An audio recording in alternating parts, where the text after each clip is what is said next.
有一位教会的男童哦，这有大颗的镜头，每一礼拜哦，其实这头带尿拢有3到4届。到病院来检查这腰子啦、尿道是拢正常。进一步安排困眠的检查，就发现讲这是重度的困眠喘气中止的患者。经过治疗3个月，这头带尿的镜头明显有做改善，第一日时的精神状态嘛变好了。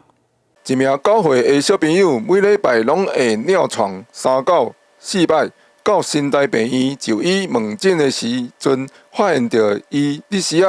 未时常来放尿，也是摄尿，也无便秘的问题，但是看起来困眠无够的情形。爸爸讲伊伫暗时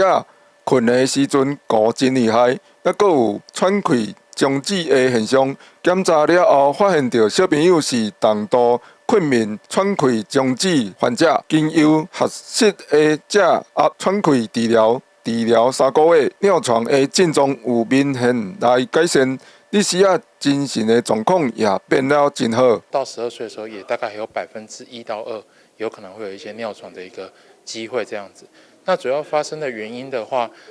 很多大概都是它的构造还没有成熟，包括说大脑、包括肾脏以及膀胱的部分。那当然有一些所谓的次发的原因，包括说有可能像呼吸中止等等。便秘等等之类的，这个也有可能会造成尿床，所以基本上大概就是如果有持续这样的问题，而且造成困扰的话，那就是要就医，然后由医师去帮你做详细的一些检查，然后找出原因，然后来做处理这样子。新台病院小儿心脏科医师陈志佳表示，根据流行病学资料显示，5到6岁儿童大约有10%的尿床，12岁幼儿有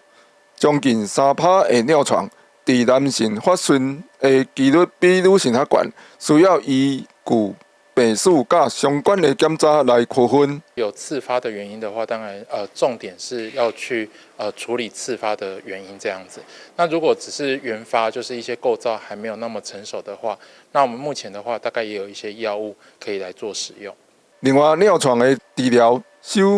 要是生活习惯的改变，包括着减少着盐分的食用，啉水的时间爱调整，困之前爱上便所，甲减少着便秘的发生，搁再由着医师